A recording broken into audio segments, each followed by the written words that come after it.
trains causing trouble. And it's a public safety issue that CSX needs to address. Long delays are no longer just a problem for commuters. What, if anything, is being done to help? Thieves break in through the ceiling and go straight to a freezer full of food at a church. But they're not just stealing from the church, it's affecting the community in ways you can't imagine. Danger at the gas pump. A mistake by these drivers causes an explosion. Live from downtown Detroit, Local 4 News at 11 starts now.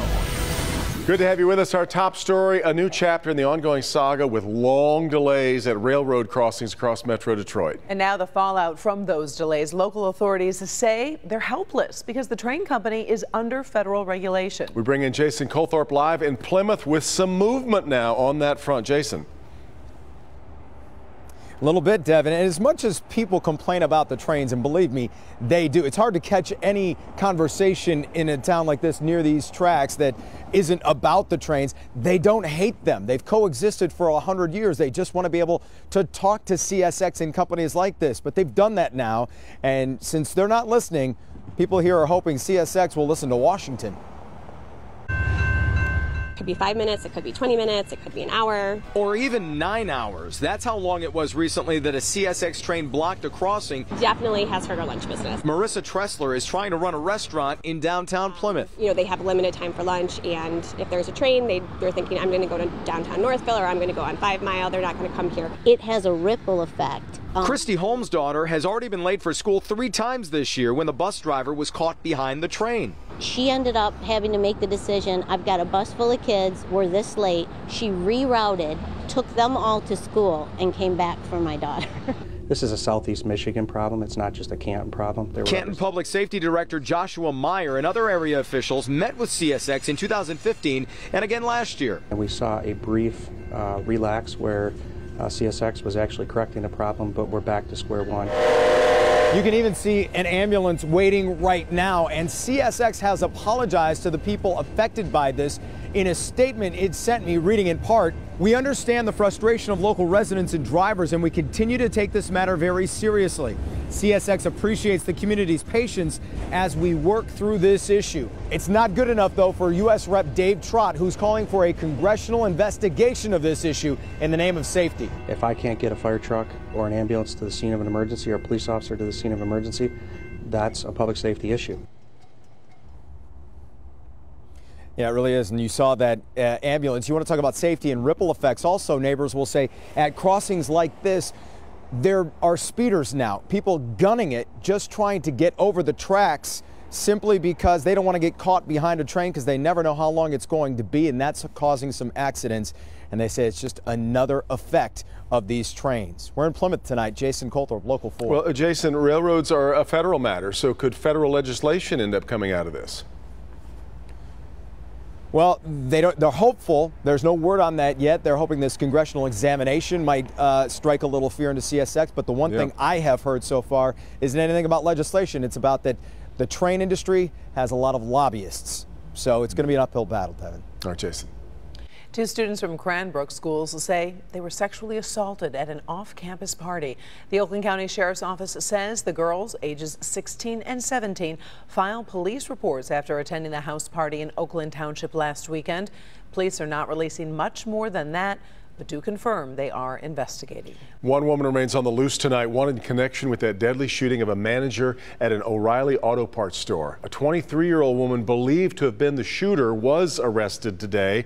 Police say the 2 robbed the store Wednesday night and while running out, shot and killed 69-year-old James Holler Jr. There is still a cash reward for information, so if you know anything about that second woman involved or about the crime, you're urged to call Crime Stoppers, 1-800-SPEAK-UP. Tonight, the Wayne County Health Department is warning about another case of hepatitis A. This time, the virus is confirmed in a restaurant employee in Grosse Pointe Woods.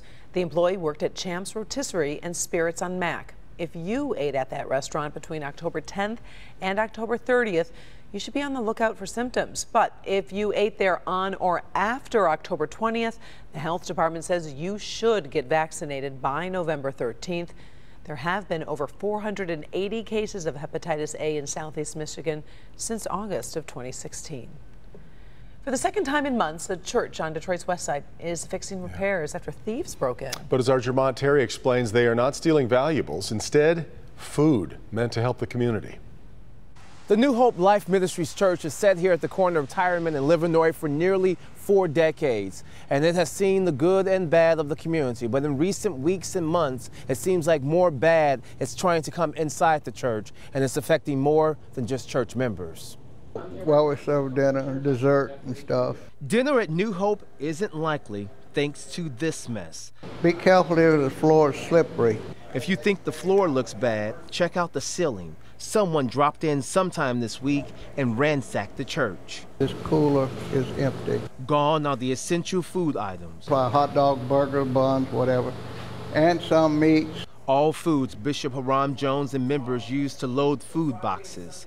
Boxes they provide to needy families weekly. This was worse before. This is the second time in 3 months crooks broke in. Last time they left the office looking like this, but this time they went right to the freezers, wiping out the entire food supply. God knows this is wrong, because people need this church.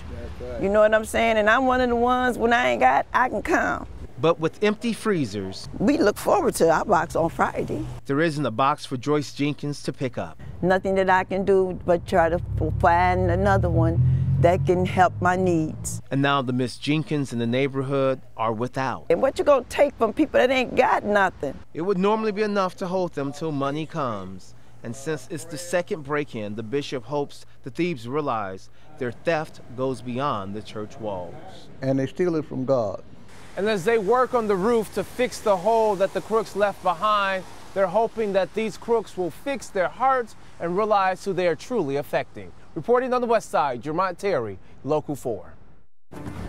All right, thank you, Jermont. Well, we did have some sunshine today, but we could be looking at some storms this weekend, right? That's right. Thunderstorms can happen at any time of year, and we got a pretty good chance of them, at least for the second half of our weekend, Karen. Okay. But we still have dry conditions right now. It is getting chillier. Notice 30s and low 40s out there. 42 degrees, holding on to those 40s over in Monroe with 42. 40 degrees over at Metro Airport. Elsewhere, well into the middle, even low 30s. It's at the freezing mark right now in Lapeer, also in Port Huron. So make sure those heaters are working. If it's a late night for you and you're heading out still, make sure you grab a jacket and or coat. Knit hat, that's a good idea too.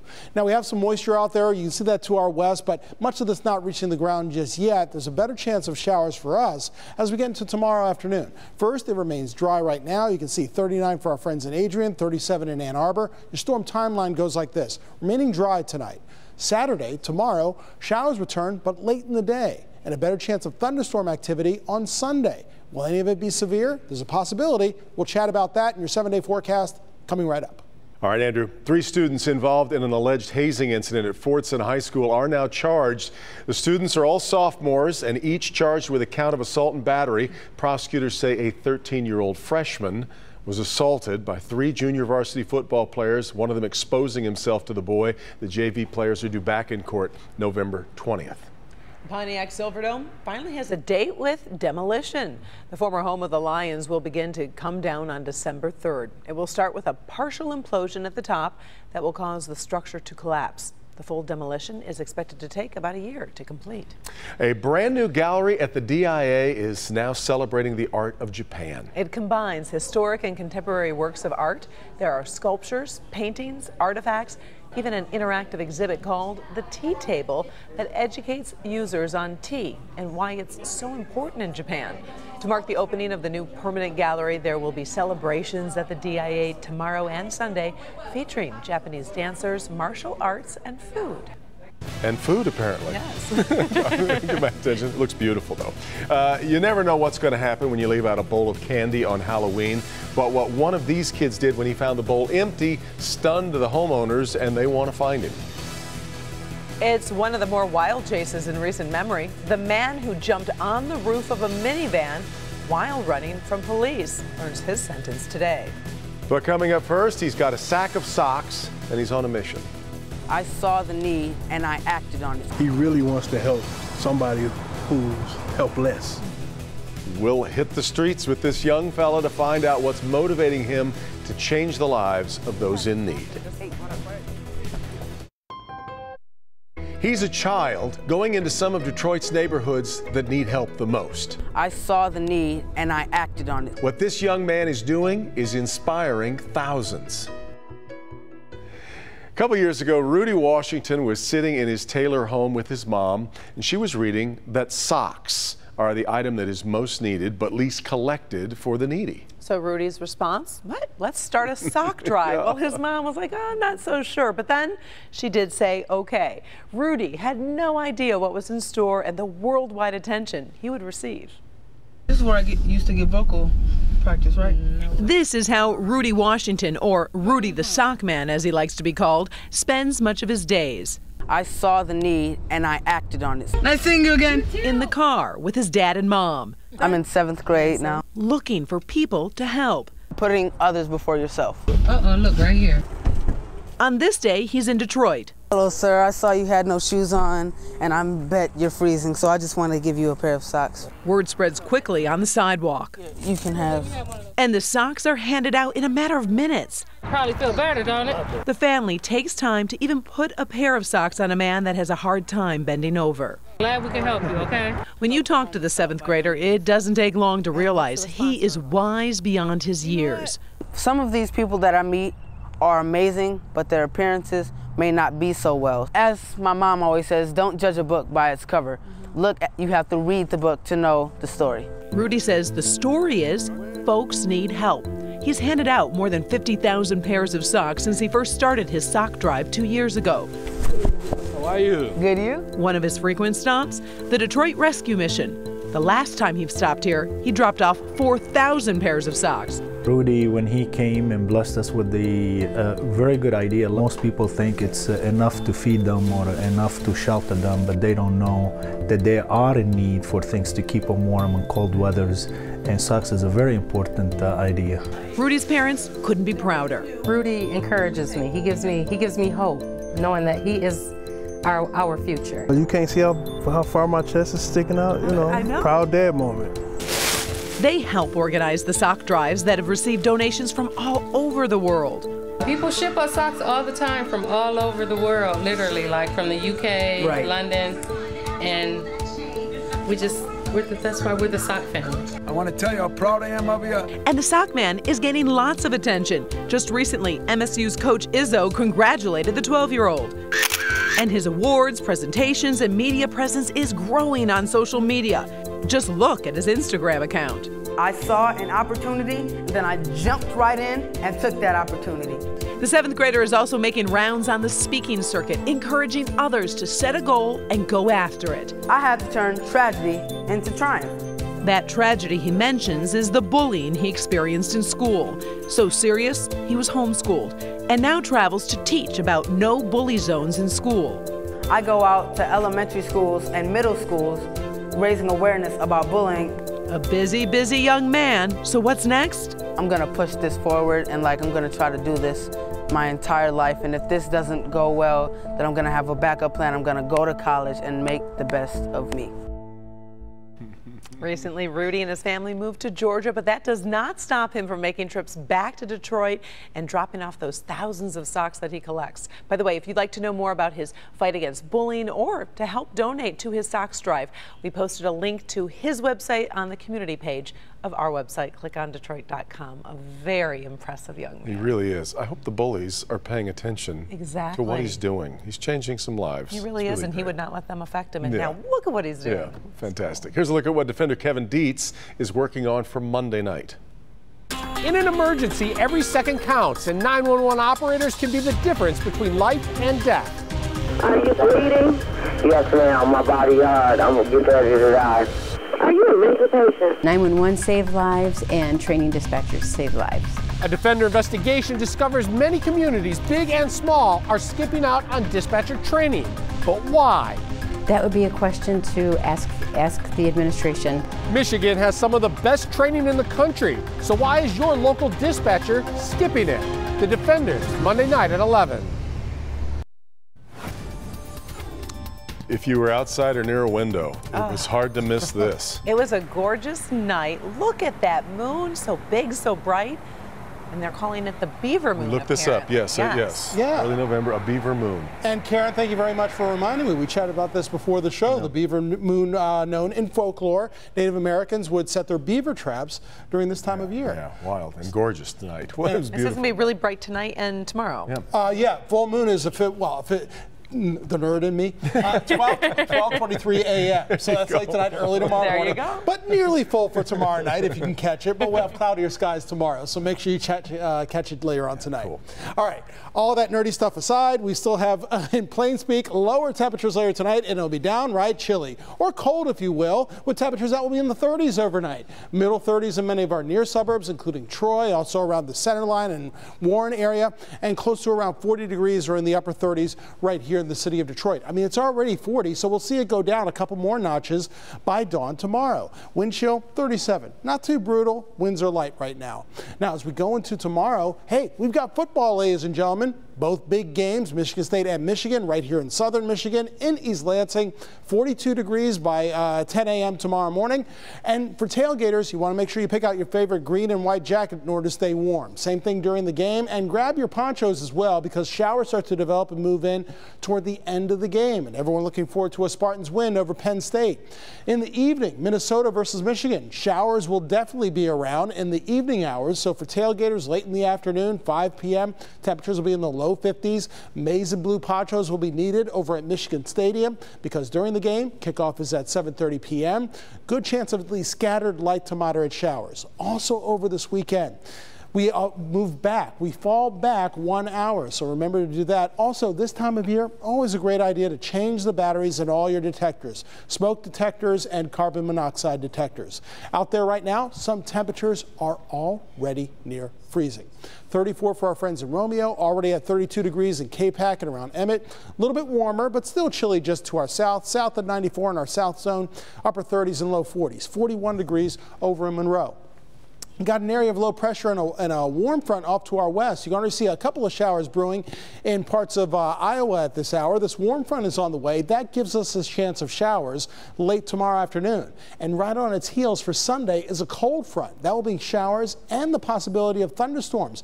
But it will be warmer during the day on Sunday. But that chance of thunderstorms, we're shaded here in yellow because there's a slight risk. It's not guaranteed, but a slight risk of strong to severe storms Sunday afternoon and Sunday evening. I got you covered all weekend long, and you can also download the local forecasters app to track any showers or storms. But remaining dry for tonight, low temperatures tonight around 37 degrees, highs for tomorrow in the low 50s. Remember, tomorrow afternoon, showers arrive. We also move back 1 hour before going to bed.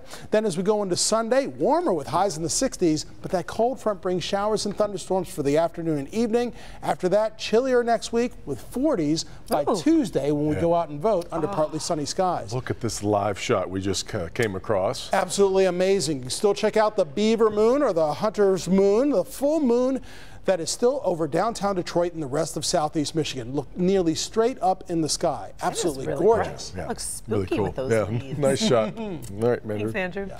Well, it's not something many people think about when filling up with gas, but it can be dangerous. How a customer started this explosion at a gas pump. Also, some disturbing video shows a car plowing into an SUV at an intersection, killing the driver, but police are calling this a murder, not an accident.